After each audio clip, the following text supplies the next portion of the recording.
Olá! A ciência não caminha numa via linear, contínua e progressiva, mas por saltos e revoluções. Isso quem nos diz é Thomas Kuhn em seu livro A Estrutura das Revoluções Científicas.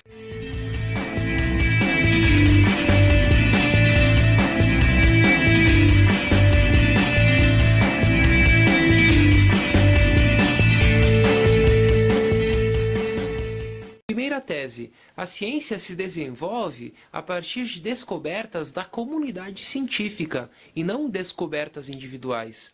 E ela se constitui a partir da aceitação de paradigmas.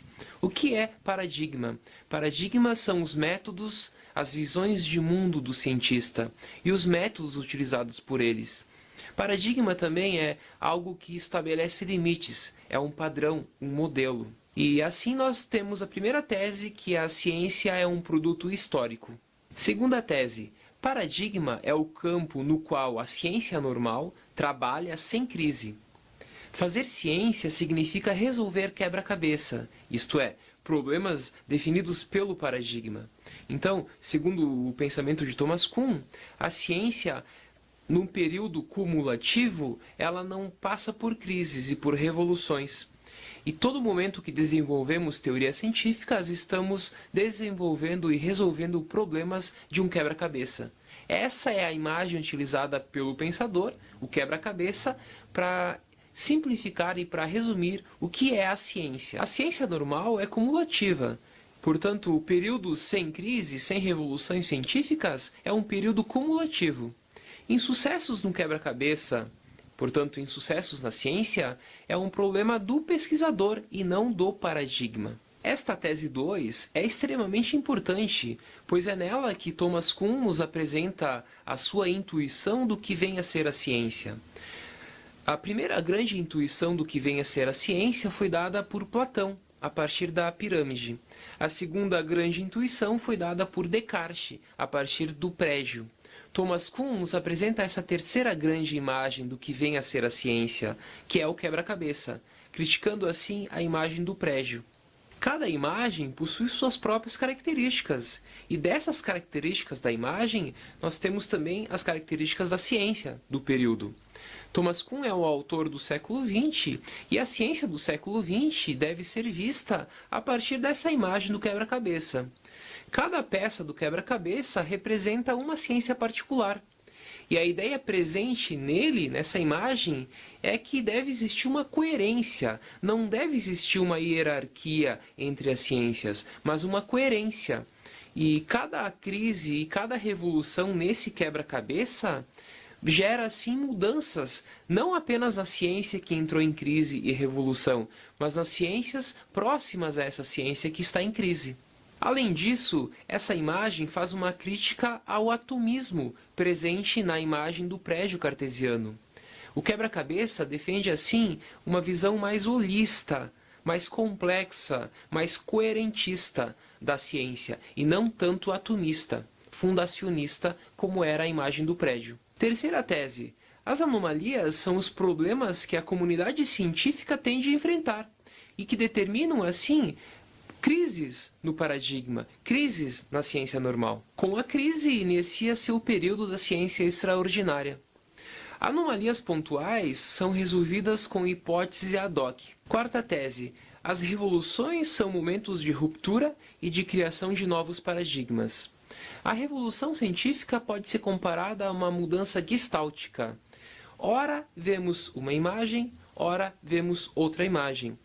No momento que passamos de uma imagem para outra, esse momento é instantâneo, é totalmente rápido. E este período de revolução científica é um período não cumulativo, diferentemente do período da ciência normal, que é um período cumulativo. Quinta e última tese: após a revolução, surge uma nova ciência normal e determina, assim, um novo paradigma. A partir dessa ideia de ciência normal, crise, revolução e nova ciência normal, nós temos a ideia da história da ciência. A história da ciência é evolutiva, e ela não é teleológica. Não existe um fio condutor, não existe um telos, uma finalidade intrínseca à ciência.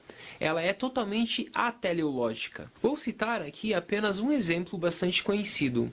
Na passagem do geocentrismo para o heliocentrismo, houve assim uma revolução científica.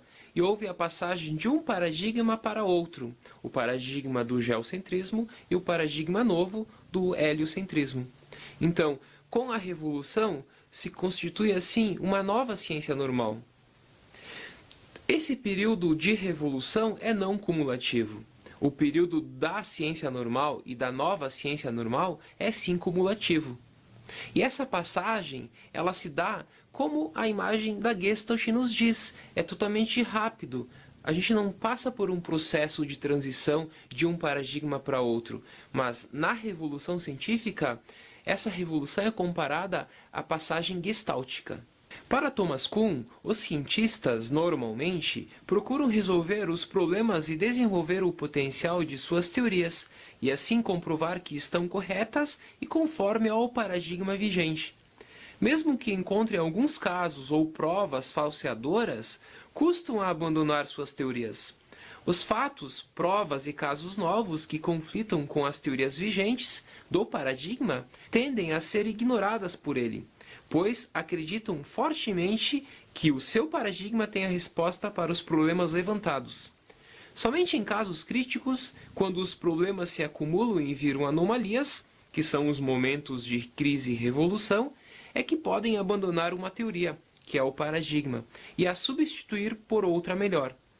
Os cientistas mudam de paradigma, abandonando-o apenas quando o novo paradigma que surgir for mais forte, não contendo as falhas do anterior e dando-lhes maiores possibilidades explicativas. Em geral, quem funda um novo paradigma são pessoas de fora, isto é, pertencentes a outra área de conhecimento. Os cientistas aderem por conversão ou persuasão ao que consideram ser o melhor paradigma para continuar a fazer ciência.